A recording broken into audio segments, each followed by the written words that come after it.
I was sitting there listening and I forgot I'm going to speak.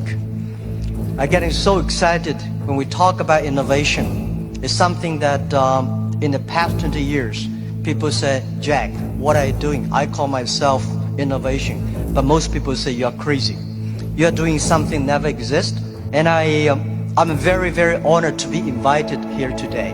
I think I want to say great congratulations for this great innovation center, the opening.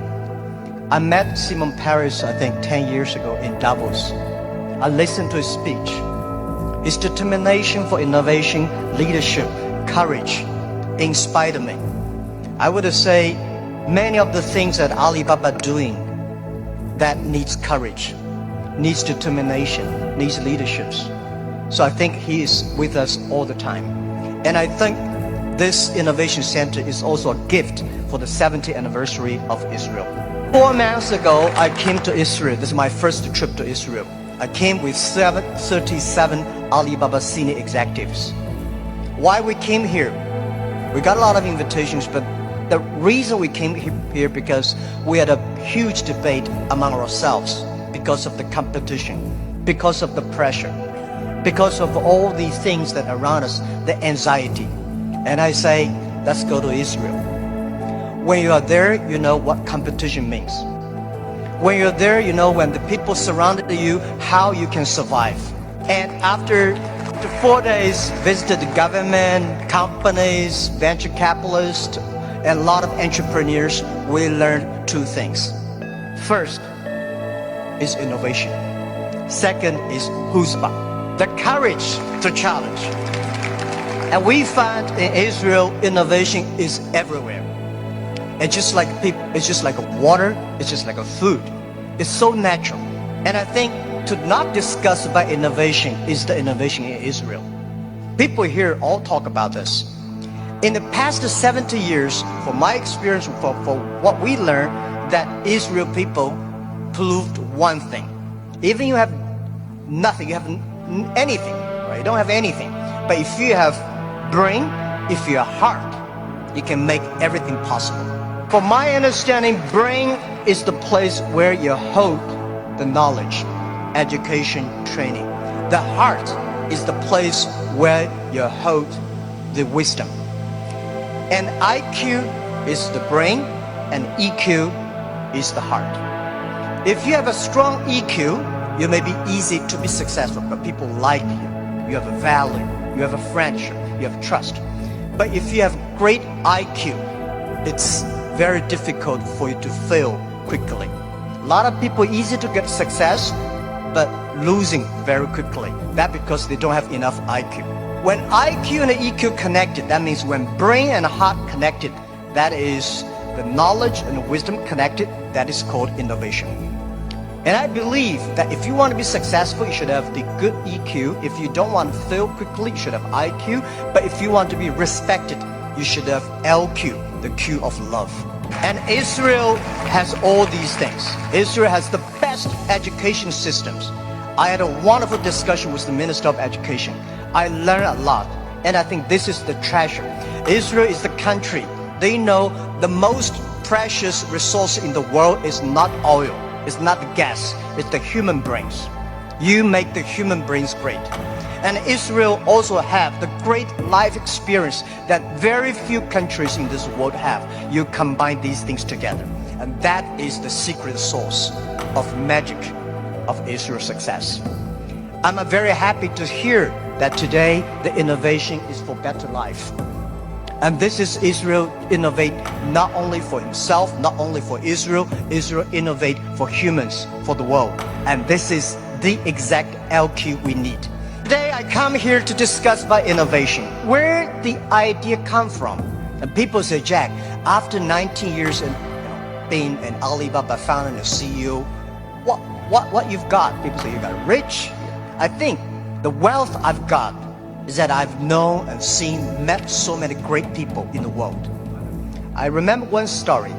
After Second World War, a grandson asked grandfather, Grandfather, you joined the war. So are you a hero in the war? The grandfather said, no, I'm not the hero, but I have the honor to work with and fight together with all the heroes. I'm lucky enough in the past 19 years, I have the honor to meet so many great leaders and make so many great entrepreneurs, innovators. I think from them, I have the honor. This is my wealth, and I want to share with you. Most of innovations, not because they want to, because they were forced to. Israel, there's no water, no oil, no resources. And most people innovate for success. And I find Israel people innovate for survive. You don't have diamond, but you have the biggest diamond exchange in the world. And you don't make cars, but you have the best car technology in the world. You don't have water. And I was first time 4 months I heard that you are one of the biggest export of vegetables and fruits to the Europe. And you don't have water. That's amazing. And the other thing is that Alibaba, people say, Jack, you are amazing. How could you make such a huge investment in 9 years ago to develop cloud computing? And you know nothing about technology. That is true, I know nothing about technology. I'm scared of technology. So I was the first the product tester of my company, because I said if I can use it, 80% of people can use it. If I cannot use it, 80% don't want to use it. So 9 years ago, I know if we do not develop technology on cloud computing, Alibaba will bankrupt because we cannot afford the cost of IBM and Oracle. The cost of using this IT so too expensive for us. So we have to innovate. We have to design a technology that is simple enough. If we can use that technology simple and cost effective, not only for Alibaba, it's also going to support millions of small business. We were forced. And the other thing is that, we have 11/11. November 11 is the largest shopping day of China. Last year, for the first minute of November 11, we had 18 million people came in for the first second. With that good technology, our company will bankrupt immediately. We sold more than $24 billion last year for one day. This year, we don't know how much we will sell for one night. It's the technology behind it. So we were forced to do that. And today, a lot of people say, oh, young people have no opportunities. I think that thing I've heard for 40 years. When I was young, I hated Bill Gates because I think Microsoft take all the opportunity. IBM, Oracle, they take all the opportunity. But later I found, when people start to complain, that is the opportunity. Most people keep on complaining. If you can solve the complaining, if you solve the problems, and that is the opportunity. Innovation is the way to solve anxiety, worries, unsatisfaction.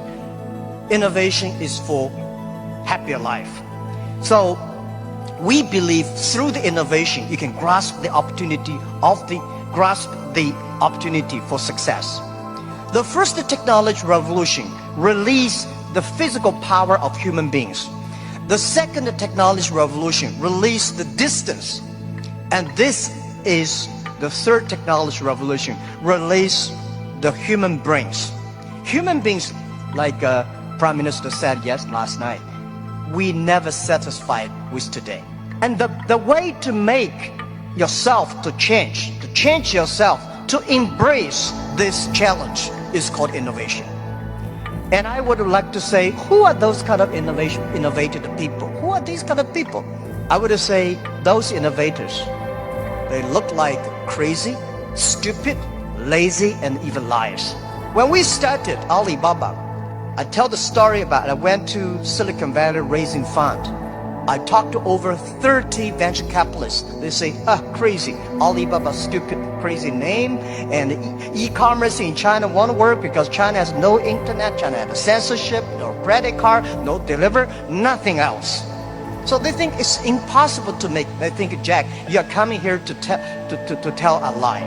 But we believe China has the future. We believe internet is going to change the China.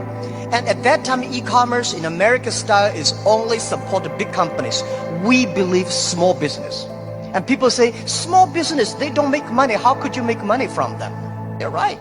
We say, if small business in America e-commerce for big companies, helping big companies to cut the cost. We think helping small companies not to teach them how to cut the cost because they know better than you do. You should help them how to make the money.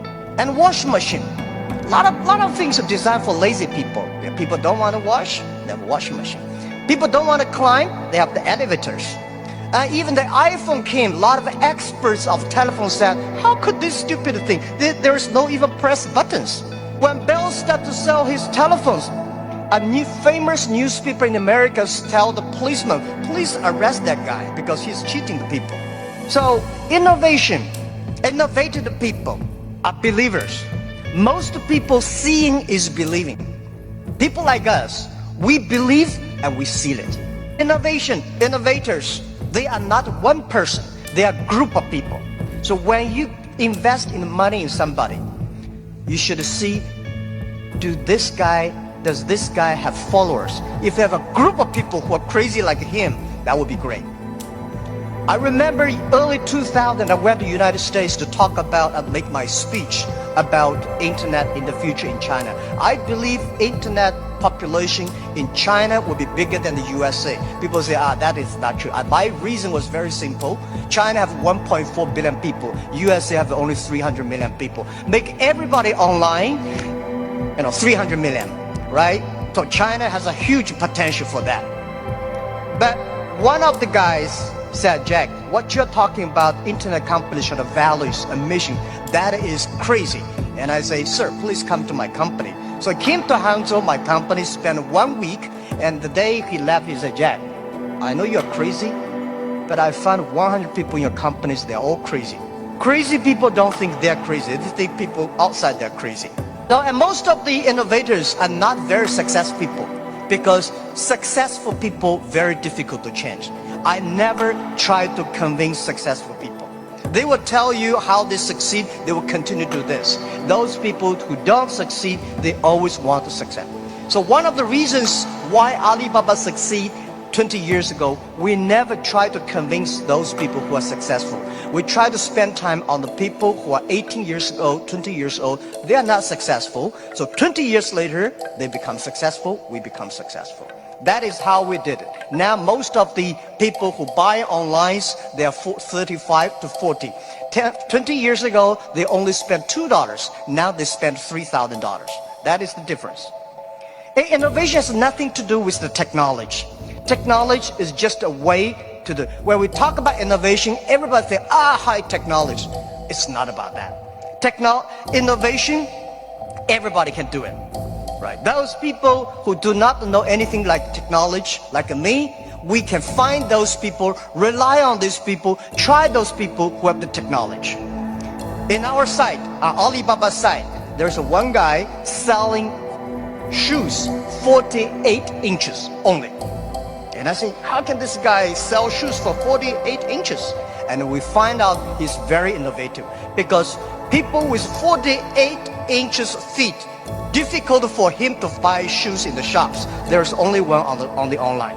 And there are a lot of innovative ways. Those guys design, lazy guys, they watch TV lying on the sofa. So they design a specific glass that you can lie on the sofa, watch on TV. They sell perfectly. And there are also some guys helping people to write letters to say goodbye to boyfriends and girlfriends, and writing resign letters to bosses. There are a lot of crazy, interesting ideas. They are all wonderful sellers.